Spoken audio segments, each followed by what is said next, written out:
Your private business is your own. The constant struggle is over. Now there's a better way. It's HDIS. We home deliver bladder control products. We understand how you feel. For over 25 years, we've home delivered to many of the 20 million Americans who deal with incontinence. We offer all brands. We pay shipping and use plain, unmarked boxes. If we can help you or someone you care for, call for your free product sample pack and $45 in money-saving coupons. Our counselors will help you choose the right product. And unlike stores, we're always in stock. You'll get what you need. Satisfaction guaranteed. HDIS, the better way. For your free sample pack with your free catalog, $45 in money-saving coupons, and free product samples, call 1-800-905-9814. That's 1-800-905-9814. Do you have an old car, truck, or van taking up space in your home? You can call the number below today and donate it to the United Breast Cancer Foundation to help save a life. Our qualified personnel will go to your home to pick it up completely free of charge. Donating your old truck or SUV helps pay for the programs available to women affected by breast cancer who need your help. Please help us to help others. Call now.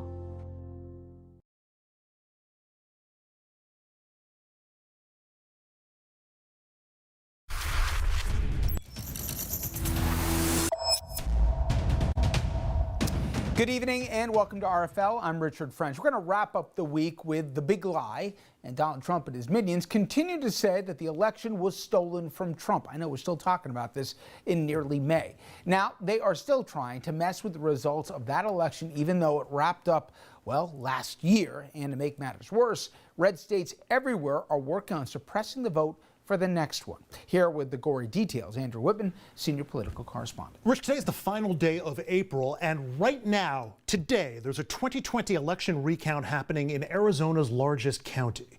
Even though Maricopa County already recounted its 2020 ballots multiple times and the state declared Joe Biden its winner, the recount now underway was ordered by the state's Republican State Senate and is being run by a group with no experience doing recounts, whose CEO thinks the election was stolen from Trump and has said so publicly.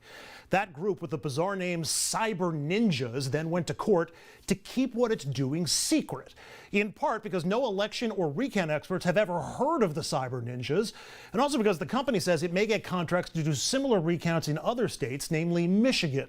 But the Ninjas are doing nothing to ensure confidence in their process. Observers had to sue to get access. They're broadcasting images like these online and on conservative media. Easy to see what they're doing, isn't it? And they're looking at people's actual ballots and handling them unsupervised, using things like ultraviolet lights and pens that are the same colors that voters used. In other words, there's no way to know if these people are altering the original ballots they have.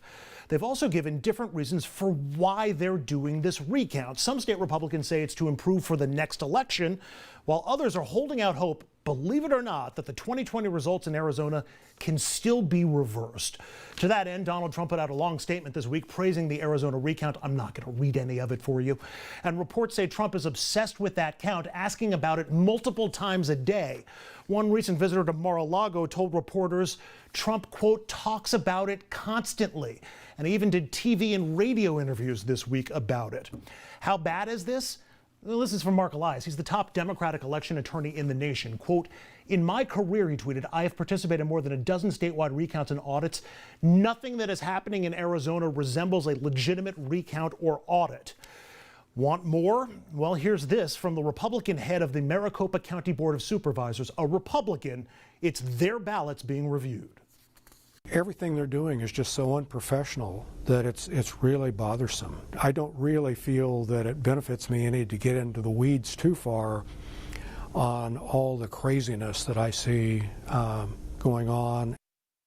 The top Republican in the county where they're recounting the votes, calling it crazy. So in Arizona, the big lie lives on to try and change the last election under the guise of protecting the state for the next one.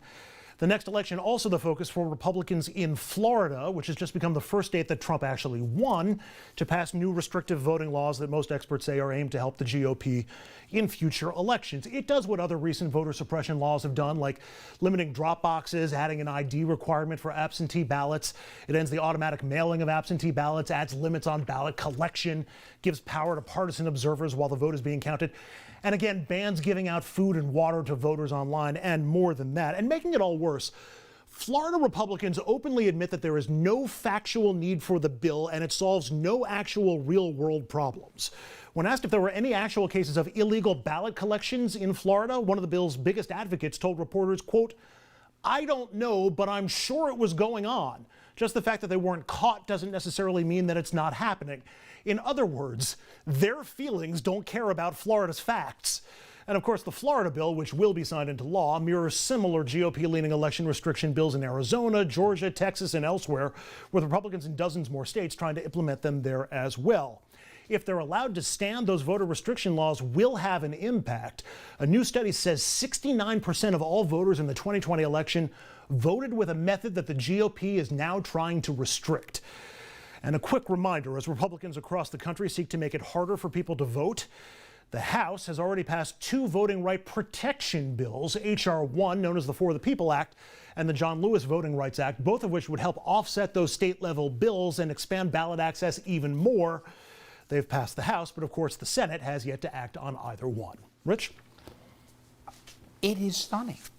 I mean, forget I don't even know what you call the lunacy when you have the Republican head in Arizona of Maricopa County calling it crazy. That's too polite a word for that. But leave that aside. It's like, that old line, if you can't beat him, join him. Well, in this case, if you can't beat him, cheat him. And cheat in broad daylight and admit that you're cheating. I mean, there's not even a patina of, well, we found this small problem, it's probably bigger. They have no proof whatsoever. And they've already gone through this 3 or 4 times in some states, and they're still trying to do it, and they're cheating to suppress the vote. And they have no pretense for it other than we can't win if we don't. Think about all of the election fails that Donald Trump had in 2020. All right, for all the recounts that he was insisting there was evidence and there were votes, and it was going to come out when they did the recounts, and that never happened. Well, now they're running a recount, a partisan recount in Arizona, so the next time they have to do that, they can make sure they know what the outcome is going to be, or the outcome will be what they want it to be, and they can flip it and influence and cheat it. And now you're talking about these voter suppression laws because too many people went to the ballots. That hurt Donald Trump also. Too many Democratic voters in places where there hadn't been those votes. So they're working to make sure that they can game that the next go around also. They're going back to everywhere that Donald Trump failed other than being a bad candidate and bad president, and trying to make sure that they can compensate or adjust or override or cheat those failures the next time around. Morally, it's repugnant. It's also un-American. But, Andrew, there is what gives me a little bit of hope. As you mentioned, Congress is trying to at least level the playing field to a certain degree. But this bit Republicans the last time they tried to do this. Anytime you take a right away from someone, even someone who may not even be planning to exercise it, it motivates them. And we saw unbelievable turnout even when they were trying to suppress the vote, even when they were trying to take away mail-in ballots, even when they were trying to drop or limit the amount of drop boxes. I can go on and on and on. That's the only thing I'll take away. Is I hear a lot of people on the ground who are in get out the vote campaigns and say, this doesn't always work out the way the people who are trying to take away the rights think it will. The only concern about that I have, Rich, and I agree with you for the most part, but most of the changes that we saw happened relatively close to the election. Yeah. For example, Republicans trying to undo the absentee ballot process because they realized, we're going to see a big spike in voting this year. And that was fresh in people's minds as Election Day rolled around. This is the end of April 2021. The next federal election isn't until November 2022. The next presidential election, 2 years after that. People may forget between now and then, Rich. I think you're right. Obviously, a story we'll continue to cover. Andrew, stay with us. When we come back, the rift in the Republican Party continues to widen. Two of the party leaders, Liz Cheney and Kevin McCarthy, still definitely not BFFs. He a Trumper, she voted to impeach him, and now it's even getting messier. After the break, a political reporter who's closely been following the drama will join us to discuss. Are you over the age of 50 and considering buying an annuity in the next 60 days? I have some important news for you. Don't buy an annuity until you understand the pros and cons of annuities. Call now for this free book on maximizing your income in retirement. Annuity Do's and Don'ts for Baby Boomers from leading financial firm J.D. Mellberg. That's right, free. This book reveals little-known truths about annuities in simple-to-understand terms. Grab a pen right now, because we're about to offer you this free book that unlocks the 5 little-known truths we believe baby boomers and seniors should know before buying an annuity, and it's free. Call 800-851-7261. As a bonus, we'll also throw in a free annuity rate report. We researched numerous products and summarized rates and benefits of annuities, all from Silac Insurance Company. Call 800-851-7261. That's 800-851-7261. Call. Hi, I'm Lori Grenier, an inventor and entrepreneur, but many of you know me as a shark on Shark Tank. I discovered a convenient purse that allows you to use your phone right through it. And I loved it so much, I had to bring it to all of you. Watch this. Tired of fumbling with your phone? Digging in your purse to find it? Uh-oh, drop it and phones cost a fortune to fix. Or when you leave it somewhere, what a nightmare.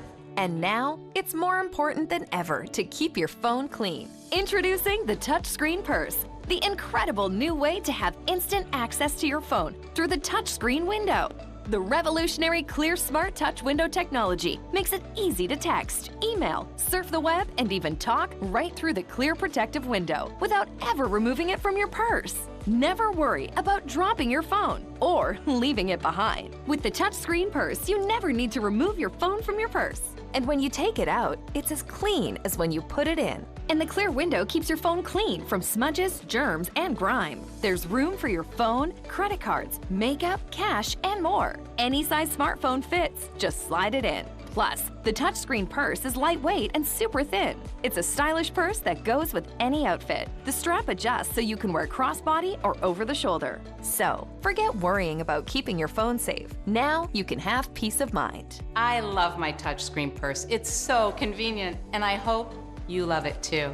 Now, touchscreen purse backed by Lori Grenier is just $19.99. That's an incredible value for a stylish purse that puts your phone at your fingertips. But wait, for Lori's best offer yet, you can get a second touchscreen purse free. Just pay separate processing and handling. That's 2 touchscreen purses for just $19.99. Order now. To order, call 1-800-504-1909. That's 1-800-504-1909, or you can go online to gettouchscreenpurse.com. Order now. The feud between Liz Cheney and the Trumpers, it goes on. She, a congresswoman from Wyoming, a conservative, mind you, the number 3 ranked Republican in the House, and the daughter of Dick Cheney.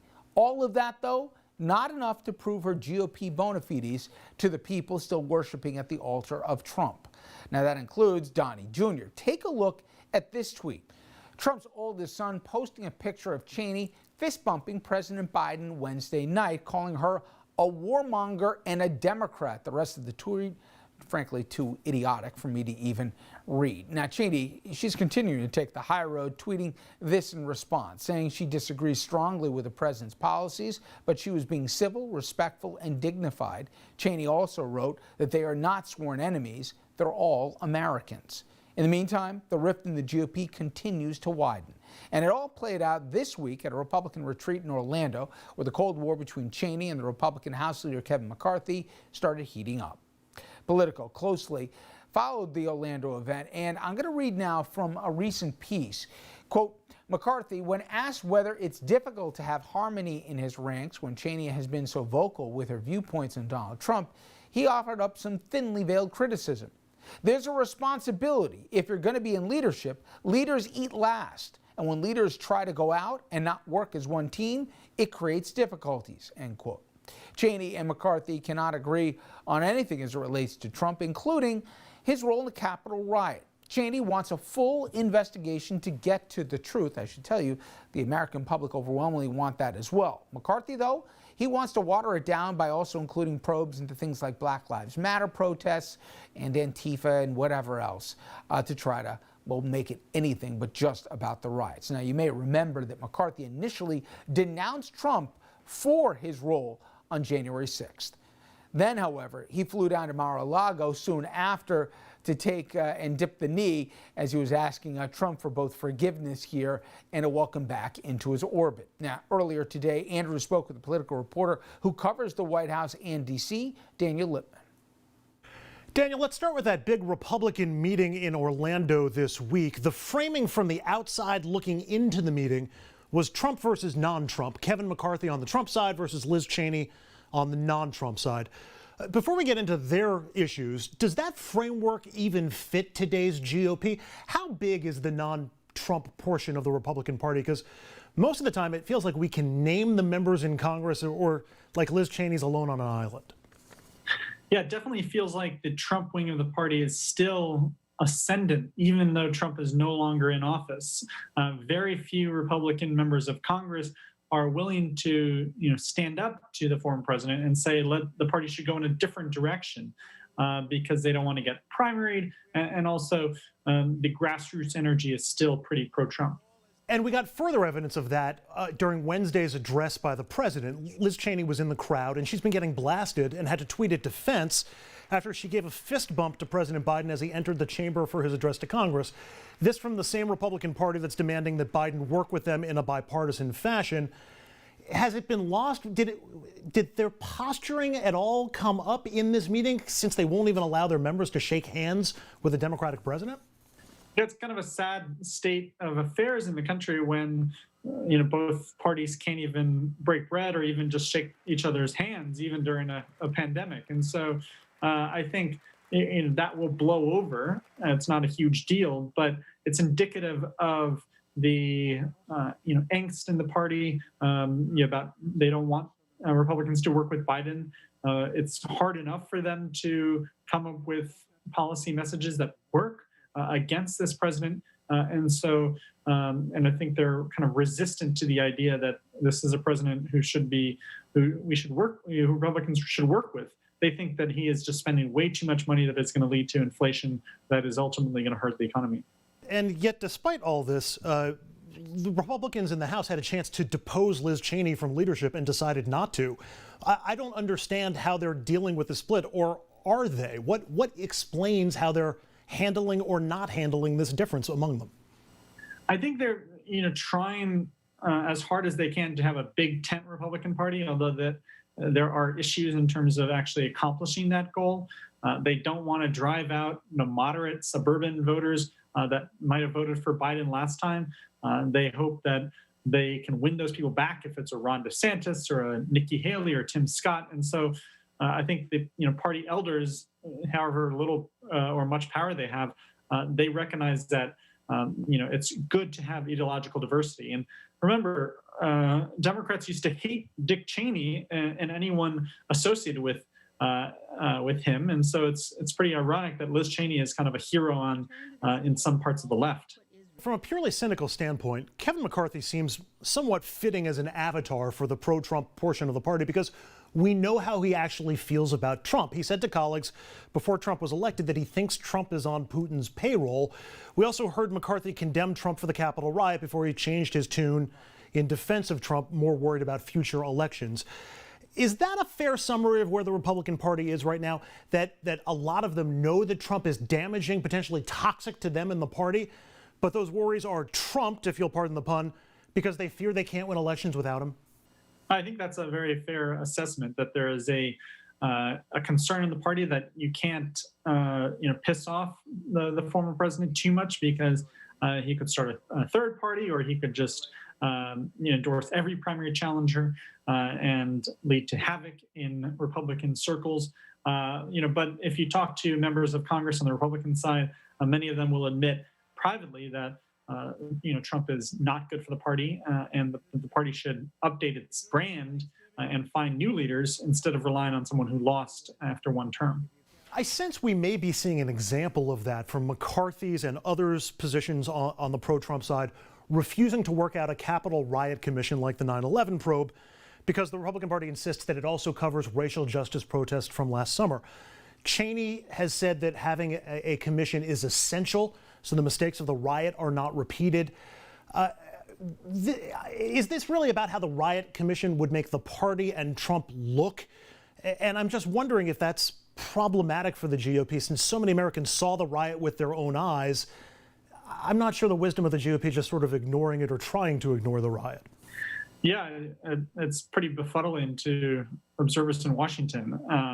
And, there's some question of whether we actually need such a commission because we kind of know what happened. It's not like we're uncovering hidden tweets that were lost in the Amazon. This was something that Trump had talked about, how it was going to be wild, encouraging people to come down. But I think the Republican Party just wants to move on. They don't want to have to focus on this, regurgitating and reviewing what happened in the lead up to January 6th. Though I think there would be some value in coming up with some unified conclusion. I want to switch gears and ask you about President Biden. He just hit 100 days in office, and two things so far have stood out, at least to me, about how he's run his White House. There's been absolutely no leaking. And there's only been a couple of examples I can think of where the events of the day seemed to catch the Biden White House off guard or less prepared. We had the surge at the border and refugee limits, the caps, both of which it seemed to take the administration a couple of days to iron out and correct. You've written about the Biden team and how they work. Compare the Biden White House to others just on how they function and operate, and then give me your 2 cents on why the Biden White House appears to be running so well comparatively. Well, the way that it works is that basically everyone has known each other for a long time. They get along, and they don't have these huge internal power struggles where they're trying to knife each other in the back or trying to oust each other from power and gain an advantage. And so they're all secure in their relationships with the president. And so it's a seamless kind of working order. They, of course, they debate policy, how to address crises, but this, Ron Klain is, widely admired by his White House colleagues. They think that he listens to what they want to do, and he, decisions are clearly made and explained why they were made. And I guess the 2 cents about why it seems to be kind of this way is that other White Houses, with the Obama administration and the Trump administration, these were people who mostly had not worked in the White House before and sometimes were new to politics. And so, of course, there was going to be more leaking and more internal infighting. Here, these are all veterans, many of them who served in the Obama administration as well. And quite a contrast from the Hunger Games example of the last 4 years coming out of the White House. Daniel Lippman is a reporter covering the White House and Washington for Politico. Daniel, thanks for the time and the insight. Appreciate it. Thank you. And up next, this day in history. 10 years ago to the day, President Obama, he had a little fun at the podium. He made a laughing stock of Donald Trump. Remember, he, the guy who started the whole birther campaign about the then president. And it all happened at the White House Correspondents' Dinner. I'm going to show you what Obama said then and also explain the fascinating backstory to that evening. Is your AC busted, computer crashed, appliance broken? Then you need ARW, American Residential Warranty. Hi, it's me, Anthony Sullivan. And yes, you've actually caught me at home relaxing because life's been pretty worry-free since I got coverage with American Residential Warranty. Home appliance repairs and replacement can cause stress and cost you over $3,000 per year. But starting at less than $1 a day, ARW has home warranty plans that cover household appliances, systems, and electronics. Parts and labor included. When I needed ARW, they were there. My oven actually took a dive in the middle of making a big dinner for family and friends, picked up the phone, called ARW, they repaired it, dinner saved, that easy. My air conditioning broke on a Sunday. It was so hot. I called ARW and they came out and fixed it right away. You won't believe what ARW covers. Heating and air conditioning, washers and dryers, kitchen appliances, plumbing, water heaters, electrical systems, even pools and spas, and so much more. All you have to do is call or go to getahomeplan.com. Plus, ARW's partner with Assurient to offer protection for all your new and used household electronics for just one low price. I dropped my laptop and ARW replaced it with a brand new one, and all I paid was a small service fee. All plans are fully customizable and come with a 30-day money-back guarantee. Call now and get a home security system valued at $1,250 free with any plan. And you can trust ARW to be there when you need it. Just call ARW and a licensed technician will be dispatched to your home. All covered repairs are guaranteed. My refrigerator broke, and not only did ARW repair it fast, gas. They even sent me a reimbursement check for all the food that went bad. So come on, relax. Stop worrying about unexpected breakdowns and costly repairs. Call American Residential Warranty. They'll get you covered. Call 1-800-253-1237. Again, that's 1-800-253-1237 or log on to getahomeplan.com today. This is important news for people who took certain drugs for HIV and then suffered serious injury to their kidneys or bones. Your HIV drug could have contained TDF, an ingredient known to increase the risk of kidney disease and kidney failure. TDF has also been linked to bone fractures, bone density loss, and softening of the bones. If you or a loved one took Truvada, Viriad, Atroplus, Stribild, or Complera and then suffered from kidney disease, kidney failure, bone fractures, osteoporosis, osteopenia, or osteomalacia, call the lawyers at Davis & Crump right now to see if you're eligible for a cash award and medical expenses. If you or a loved one took any of these medications and were then diagnosed with kidney disease, kidney failure, bone fractures, bone density loss, or softening of the bones, call Davis & Crump right now to see if you're eligible for a cash award and medical expenses. Our first consultation is free, and we don't get paid unless you get paid. Call Davis & Crump right now. Operators are standing by. Boy, is 10 years ever a long time. 10 years ago, 2011, it was the year of the Arab Spring with uprisings in Libya and Egypt. The King's Speech, it took home the Academy Award for Best Picture, and Donald Trump was just a loudmouth reality show host who would pipe up about politics from time to time. By 2011, Trump had threatened to run in so many elections for president, for governor, for mayor, and he never did, that we'd introduce segments about Trump like this.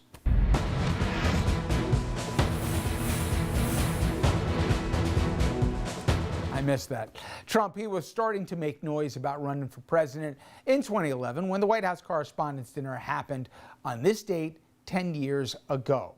The next day, President Obama would announce that the U.S. had captured and killed Osama bin Laden.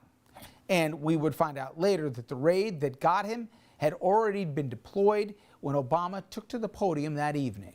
But we didn't know that 10 years ago tonight, Obama, he never even hinted at what was happening in Pakistan, in part because of the roasting that Obama gave Trump that night. Here, I should say, there were rumors that Trump was so angry and embarrassed by the takedown that happened that it actually led to his run for president in 2016. So here now, Barack Obama as roast master at the White House Correspondents' Dinner 10 years ago to the night. Donald Trump is here tonight.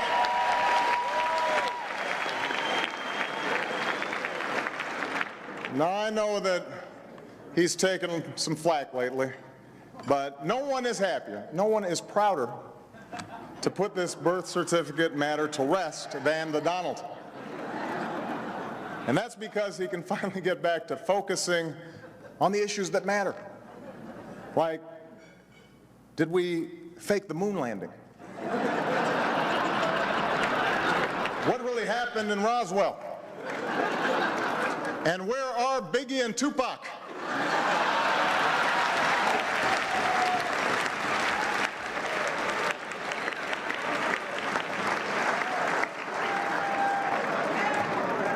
All kidding aside, obviously we all know about your credentials and breadth of experience.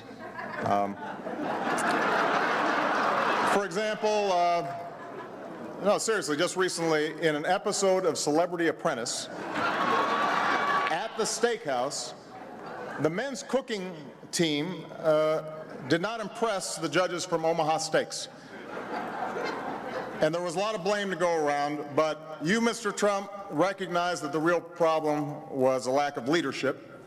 And so ultimately you didn't blame Little John or Meatloaf. You fired Gary Busey. And these are the kind of decisions that would keep me up at night.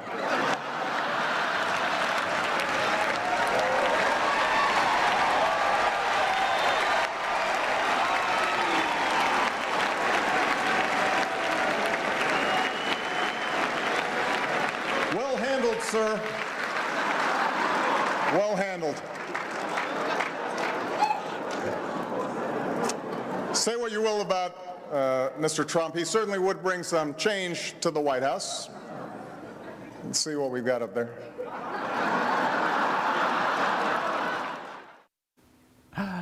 It was good stuff. All right, when we come back, the more President Biden does to revive the economy, the more he gets compared to FDR. Well, after the break, a historian who says FDR got it right, and he also says Biden can do the same. Shake your legs, shake your abs, shake your butt, shake up your entire body to a slim, firm, and sexy new you with PowerFit Elite, the breakthrough multi-directional vibration platform that helps engage all your muscles from the moment you step on it. PowerFit uses multi-directional vibration to create muscle confusion and rapidly contract and relax your muscles to help you get fit and stay fit. It's intense. You really feel your whole body working. You could be watching TV, but you do feel the workout. It works you out where you don't feel like you're working out. It's actually a lot of fun. Each traditional exercise that you do on PowerFit Elite can help sculpt, transform, and redefine your body from head to toe. The secret is the multi-directional vibration technology that causes muscle confusion and forces them to contract and counter-challenge you. Your muscles work hard so you can stabilize and maintain your balance. There are 3 standing positions: walking, jogging, and then running. Plus, there are 3 different program levels for workouts to choose from, so you can really customize your workout. PowerFit Elite can help improve your energy, burn calories, tone your body, define your abs, work your arms, strengthen your legs, boost your buttocks, and so much more. And for an even more intense workout, add resistance bands for bicep curls, forward lateral raises, and crisscross pulls. It's time to join the new fitness revolution that's shaking up the world. Call or go online now and you can try PowerFit Elite in your home for 30 days for only $14.95. But wait, order right now and we'll upgrade you to the deluxe set that includes the complete workout guide, the power bands, and the handy remote control. That's an over $80 value free. Try PowerFit Elite in your home for 30 days. And if it's not the best workout system you've used, just return it for a refund of your trial price. But hold everything, we'll also add our healthy eating plan to help you achieve your best possible results free. Try PowerFit Elite in your home for 30 days for only $14.95 and experience the power of extreme vibrations. Order. Why decide between a walk-in tub or shower when you could have both? Call now and we'll upgrade your new Safe Step walk-in tub purchase with our exclusive free shower package. Once you turn 60, you have to realize there are limitations, whether you want to admit it or not. My walk-in tub has helped me to continue to enjoy a much better quality of life. Call 800-775-7409. That's 800-775-7409. 800-775-7409. Call now. President Biden, he rolled out yet another major social program Wednesday night when he addressed Congress. This one aimed at dramatically expanding access to education and safety net programs for families. That one has a price tag just shy of $2 trillion with a T. Plus, the president is also still negotiating with Republicans over his infrastructure package, which clocks in at also $2+ trillion. But there is a ton of daylight between both sides. The GOP's initial offer is just a fraction of what the president wants. Biden's big, bold moves, they have historians and pundits comparing him to FDR and the New Deal. My next guest recently wrote a piece for CNN.com comparing the two men. The headline, FDR got this right, Biden can too. Let's bring him in now. Thomas Balcerski, he teaches history at Eastern Connecticut State University. Thomas, compare and contrast the moment in history and the challenges that the two presidents face, and also what kind of political support or lack thereof each had. Yeah, and it's really that last point that is where President Biden and Franklin Roosevelt during the era of the New Deal differ, in that President Biden does not enjoy the same congressional majorities that President Roosevelt did during that first term, during that first 100 days even of the New Deal. President Biden has the barest of majorities in the U.S. Senate. In fact, it's been that closeness in the Senate that has already led to some stumbling blocks along the way on legislation that might otherwise have been part of the most recent Recovery Act that was passed, which is so far the one piece of signature legislation that President Biden has been able to see through. But the other comparison, I think the one that is perhaps more to the point here, is that President Biden has employed executive orders to a much greater degree than it would seem many of us were prepared for. And in fact, it's that comparison to executive orders that I wrote about and how President Roosevelt used legislation and executive orders. I think the thing is, will President Biden be able to combine the power of congressional legislation and executive order in the same way that President Roosevelt did? And if so, that may put him on track to be as successful and as transformative a president as FDR. You know, Thomas, I followed FDR pretty closely. We've had a good relationship, given where he's situated, at least his library in Hyde Park, et cetera. And I was surprised because I figured you factor in inflation, New Deal, much bigger package than what we talked about with stimulus. But I'd be wrong. It's that big. But part of what FDR did was he sold it, and he made a point of it. How important is the sales job here in putting human faces on what the stimulus does? Because there's not a lot of pork in the thing. It is directly targeted to the middle and lower middle classes in this country.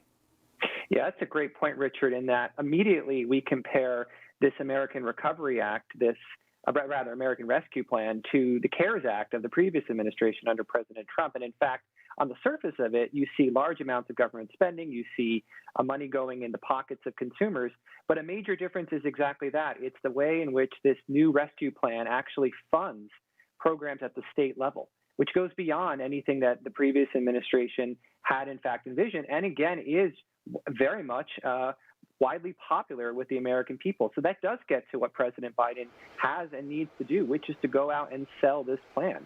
He's put himself on Air Force One a few times, and as has Vice President Kamala Harris.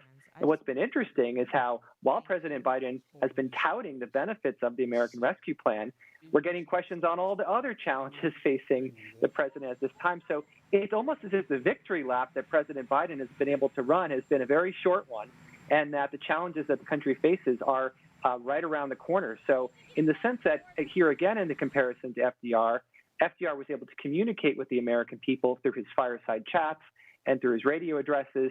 Biden is trying to do the same, but it seems like the problems keep catching up to him, and in many ways makes it harder for him to do the job of selling this American Rescue Plan. You know, I remember Harry Reid told a story that he grew up in poverty. I remember this in Searchlight, Nevada, and he talked about the only piece of art they had in their house was a framed burlap sack that had flour in it with FDR's face on it as part of the New Deal, because he said that literally was the only food that we can put on the table, and he kept us going. And two things about that. One is, I think there's a lot of people, when the stimulus checks come in, when the child tax credits come in, the food packages that come in, will say, my life transformed in a real way. But how much of that also, Thomas, had to do is government wasn't looked at as the problem back then. And now it's been portrayed, certainly by the Republican Party for a generation, as, you know, the root of all evil.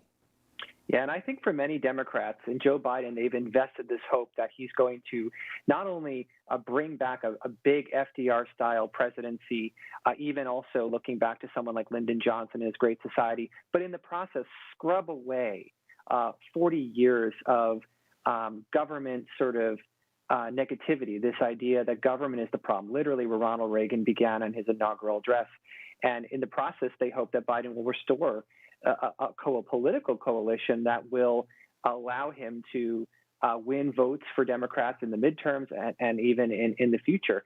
So it does seem that the challenge is really generational. It has a lot to do with going back to that mode where the people can look to government to help them. And it's not just say elites or even the middle class, although Biden cares deeply about it, it's the working class. One of the things is FDR intentionally picked some fights. And in his inaugural address is a perfect example. They only know the rules of a generation of self-seekers. They have no vision. And when there is no vision, the people perish. Yes, the money changers have fled from their high seats in the temple of our civilization. We may now restore that temple to the ancient truth. And in a lot of ways, come Wednesday, Biden's going to pitch a $3 trillion infrastructure package, and he said the 1% is going to pay for most of this thing. To that end, is it important to basically pick shirts and skins here, Professor, and to say, you know, I hear you, I feel your pain here, and you know what? these guys have had it really good for a long time. That's going to change under me. Is that helpful, or is that politically dangerous? Well, again, looking back to FDR, and I think this is where we use history to help us understand the present and the course that, in this case, President Biden's about to run up against with a $3 trillion infrastructure plan. It's so far it has two parts that we understand it: the more traditional spending for roads and bridges and highways and the kind of thing we traditionally associate with infrastructure.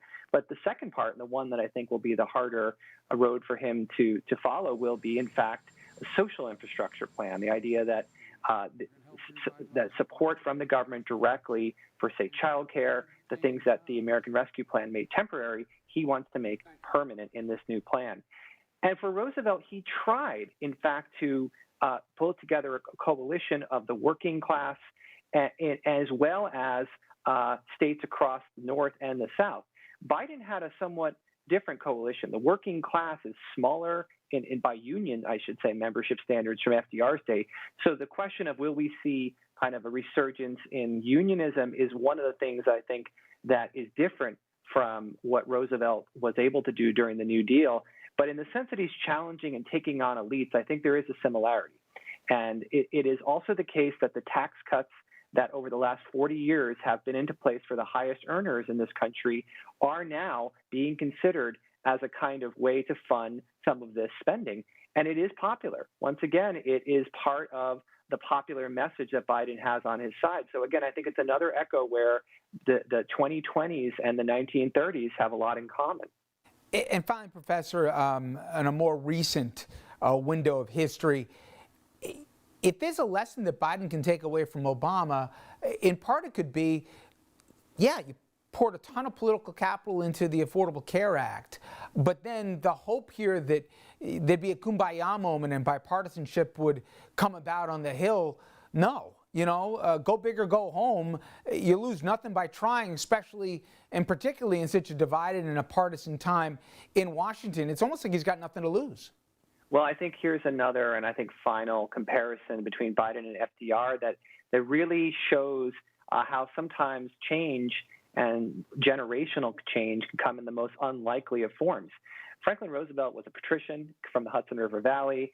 He grew up literally with a silver spoon in hand and mouth, and he brought about a kind of liberal policy agenda that I think couldn't have come from any other person. And with Joe Biden, here's someone who's been in politics for 50 years, who is known for triangulating, for taking the path of least resistance, for ultimately doing something that's wildly out of fashion now, compromise. And yet he's also showing how he's growing into the office. He's showing that he's not stuck in the 1970s or 1980s when he came of age as a politician. His stance has changed, in fact, on the filibuster, shows that movement. And it could be the case that a progressive policy agenda, which has been bubbling up over the last 2 decades, will have a better chance of seeing the light of day under President Biden, who I think as a student of history and as an admirer of Franklin Roosevelt, sees this as his moment. And that more than anything, that moment of being president, of having the power and being able to make change, for someone like Joe Biden, he's been waiting all his life to do it. Professor Balcerski, good stuff. I appreciate the time. Thank you so much. Thanks for having me. And up next, as Russia continues to threaten Ukraine, an expert on the region is going to join us to discuss the tensions as we speak over there. Plus, the heap of legal trouble that Rudy's facing over his dealings with the Ukrainians on behalf of Donald J. Trump. IRS, open up. The IRS is the most feared agency in the country and has the power to seize assets, garnish wages, and even put you in jail for back taxes and unfiled tax returns. Don't be a victim. Call Kick IRS right now and let us kick those IRS problems out of your life once and for all. Our powerful team of tax experts will fight hard for you and will not stop until we've resolved your tax problems on your terms. And if you qualify, we may even reduce or eliminate your tax debt altogether. No more sleepless nights wondering when the IRS is going to come after you. Take control of your tax problems today and make the phone call. We have an A rating with a Better Business Bureau, and we offer a 100% written guarantee, so there's nothing to lose and everything to gain. The consultation is free and the phone call is free. So pick up the phone right now and kick those IRS problems out of your life once and for all. Call 1-800-719-3527 to get the tax help you need today. Again, that's 1-800-719-3527 or go to kickirstv.com. When you fall and can't get help, you will lie on the floor for hours or days in constant, terrible anguish, which often results in a tragic outcome. But with Life Alert, one touch of a button can get you help fast. Don't worry, help is on the way. With any of Life Alert's 3 emergency systems, help can be summoned immediately, whether at home, I've fallen and I can't get up. in the bathroom, I've fallen in the shower. or on the go. Help! I'm in the park and I can't get up. And batteries never need charging. Life Alert saves a life every 11 minutes. For a free Life Alert brochure, call 1-800-215-6582. That's 1-800-215-6582. Call now. 1-800-215-6582. After an auto accident, insurance companies will fight hard to avoid paying you. At Vocate Legal, we believe in fighting smarter. We know how insurance companies think, and that's why we use our experience-based strategy to outsmart them. Our accomplished attorneys have the knowledge, skills, and track record to pursue better legal outcomes at no upfront cost to you. Call us today or visit vocate.com for a free consultation. Vocate Legal, fight smarter. Russia and Ukraine are in the news yet again, but this time it's for things that are happening between the two countries and also for how Russia influenced our election with Rudy Giuliani right in the middle of the mess. Now, the Washington Post is reporting the FBI warned Rudy in late 2019 that he was the target of a Russian influence campaign aimed at damaging Joe Biden. I'm going to quote again from the piece. Despite the alert, Giuliani went forward in December of 2019 with a planned trip to Kiev, Ukraine's capital, which is where he met with a Ukrainian lawmaker whom the U.S. government later labeled an active Russian agent and sanctioned on grounds that he was running an influence campaign against Biden. That operation, officials said, involved Ukrainian officials and political consultants who the U.S. intelligence community has since concluded were acting as Russian proxies, not only to smear Biden and derail his candidacy, but also to curtail U.S. support for Ukraine. Of course, Rudy's shenanigans in Ukraine are the focus of a federal investigation headed up by the Southern District of New York, the office Giuliani once ran before he became the mayor of New York. Now, ever since the feds raided Rudy's office and apartment on Wednesday morning, he has gone on some form of offense, saying that this is all just politically motivated and he didn't do a single thing wrong. He also gave his first interview after the raid to who else but Tucker Carlson. The reality is that warrant is completely illegal. The only way you can get a search warrant is if you can show that there's some evidence that the person is going to destroy the evidence or is going to run away with the evidence. Well, I've had it for 2 years and I haven't destroyed it. And they also got it from the iCloud. By the way, even though he should know better, he is completely wrong as to how the warrant process works, but be that as it may. Now, Ukraine once again dealing with Russian troops at its front door, as Secretary of State Tony Blinken getting set to visit Kiev next week. Here's Blinken on 60 Minutes from a clip released in advance of his interview. It's going to air this Sunday. There are more forces massed on the border with Ukraine than at any time since 2014, when Russia actually invaded. I can't tell you that we know Mr. Putin's intentions. There are any number of things that he could do or choose not to do. What we have seen in the last few days is apparently a decision to pull back some of those forces, and we've seen some of them, in fact, start to pull back. So a lot to unpack with my next guest, who Andrew spoke with earlier today, Matt Schmidt. He's an expert on that region. He's also an associate professor at the University of New Haven. He also once served as an election observer in Ukraine. Matthew, I want to start with Russia and Ukraine. For weeks, Russia had been mounting troops near the Ukrainian border. Then yesterday, we hear they're pulling troops back. And all of this follows Russia's invasion and annexation of Crimea in 2014. And there have remained Russian troops or proxies fighting in eastern Ukraine this whole time. What's Putin up to with all this? Is he targeting Ukraine specifically, or is he putting the West on notice and using Ukraine as a specific flashpoint? I think it's both. In the case of Ukraine, what you see here is a show of force. No one is particularly worried that he's going to, cross the line. Like you said, there are already either Russian troops or Russian proxies, in the DNR or the LNR. And then, of course, also in Crimea, there's even more. So on the one hand, you see, I think what this is an attempt to influence talks that have been going on with Ukraine for the last few months.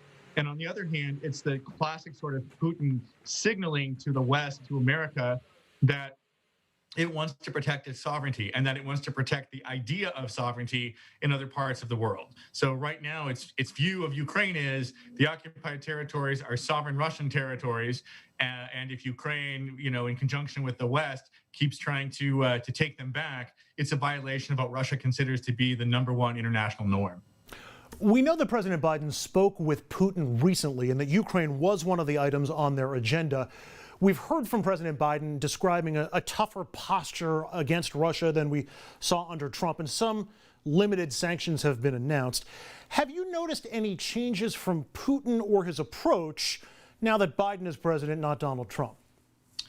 Right now, in the immediate term, he's trying to right relations with the United States, but I think it's only temporary. In the longer term, Putin is moving towards the end of his tenure as the Tsar of Russia over the last, 2.5 decades, and he's trying to accomplish his goals more quickly. And so I think you will see in the longer term he'll be more aggressive. There is another angle to Russia and Ukraine that most people tend to overlook, and that's the economic angle.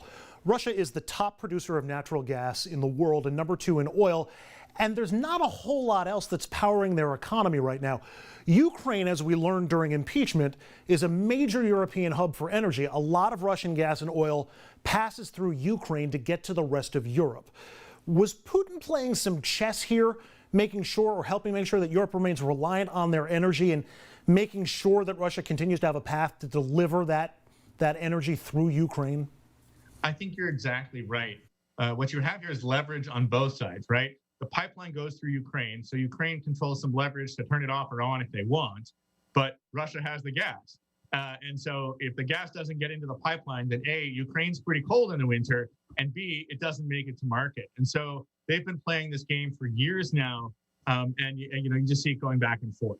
In the end, right, Russia's trying to build other ways to get gas to Europe around Ukraine. Want to shift over to the Rudy Giuliani story because he all but opened a branch office in Ukraine during the Trump administration, looking for dirt real or imagined on the Bidens, and he broadcast it on conservative TV and social media. He met with people including Andrei Derkach and Yuri Lutsenko, and he's saying that he's doing it to try to get to the truth. We've heard these names before, Matthew. Remind people what we know about those people. So what Giuliani is doing here is essentially he was sent by President Trump to dig up dirt, on Biden. And the key thing here was to focus on what was going on with the energy company that Hunter Biden was sitting on the board for.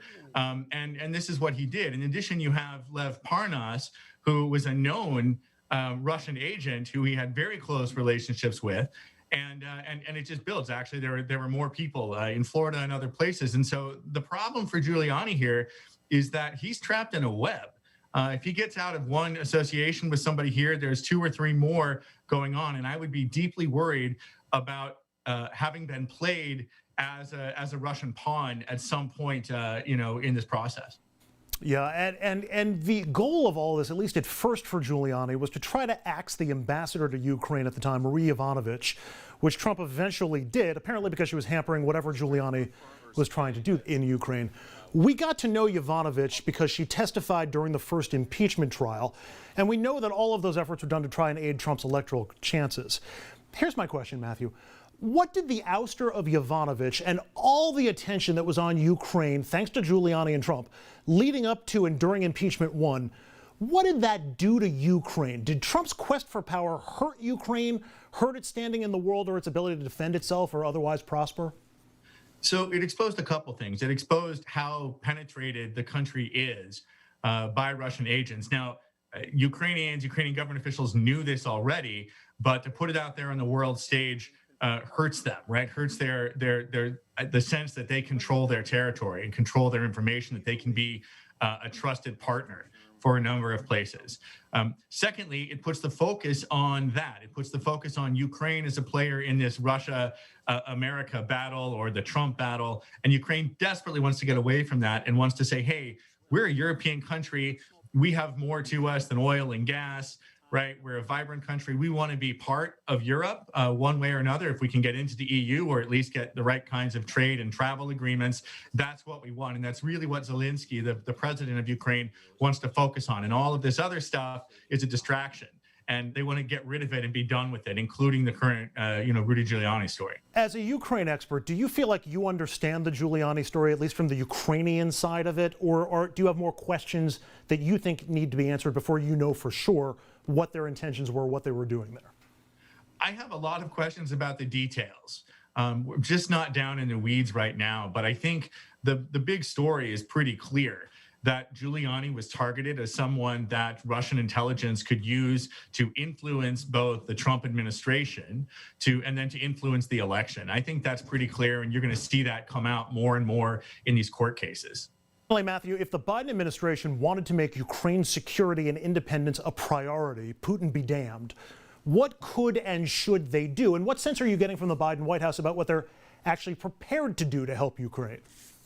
I think in general, the Biden White House is sort of downplaying Ukraine as one of its priorities, right? It's got the pandemic and plenty of other things, Afghanistan, that are on its plate right now. So it's going to push Ukraine down the road and pick it up later. And in the end, they're going to do pretty much what I think the Obama administration did, which is to stand up for the idea of an independent Ukraine, to push back against the idea of Russian control of these territories, to continue to do military training in a light sort of way, and to provide medical supplies and quote unquote defensive weapons. But I don't think that the Biden administration is going to move aggressively in Ukraine in any way. Matthew Schmidt is with the University of New Haven. He has been RFL's resident Ukraine expert for some time now. Matthew, sorry about how busy you've had to be these past few years, but appreciate your efforts and your insights. My pleasure. We're going to be right back to wrap things up. Villains, robbers, bandits, crooks, they're all over your TV screen. But the biggest thieves are behind your screen. I'm talking about the cable companies. They charge monthly subscriptions, fees, rentals, and force you to take long-term contracts. Well, it's time to say goodbye to the cable guy, because now you can watch 4K Ultra HD broadcast TV for free. Introducing Clear TV's new 4K Ultra HD design, the Premium HD. Just plug it into your TV and start watching for free. You will instantly receive top-rated network shows, local news and weather, sporting events, and even Ultra HD 4K broadcast shows, all for free. Thanks to a federal government mandate, all broadcasters are required to transmit a digital TV signal through the airwaves. The new Premium Clear TV lets you bypass cable or satellite to bring network and 4K broadcast shows directly to your television. Retract the antenna to keep it small or extend them for maximum reception. Setup was so easy. I took my Clear TV antenna, plugged it into the back of the TV, and now I can watch my favorite broadcast channels anywhere in the house for free. We're just off the coast here in the Gulf of Mexico receiving free network broadcast HD TV. Imagine all the free shows you'll receive at home. Basic cable and satellite services can cost you up to $80 a month. That's $960 a year and almost $10,000 over a 10-year period. Watch TV in as many rooms as you like with no additional monthly fees. Stop spending money you don't have to spend. Call or go online now and get your premium Clear TV 4K Ultra HD antenna for only $19.95. It's backed by our 60-day money-back guarantee. Order now and you can add a second Clear TV free. Just pay separate processing and handling. That's a $40 value for only $19.95. I can't believe I get all these channels for free. Plus 4K Ultra HD, Clear TV is for real.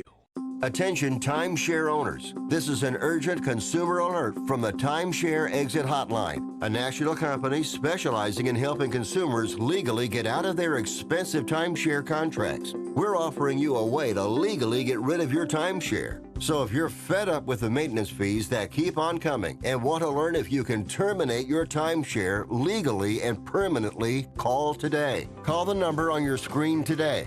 It's a free call. And that is going to do it for us tonight. Thank you, as always, for being such a big part of our program. Have a terrific night and a great weekend. We'll see you back here Monday, 6 p.m. Eastern Time for RFL. Hope to see you then.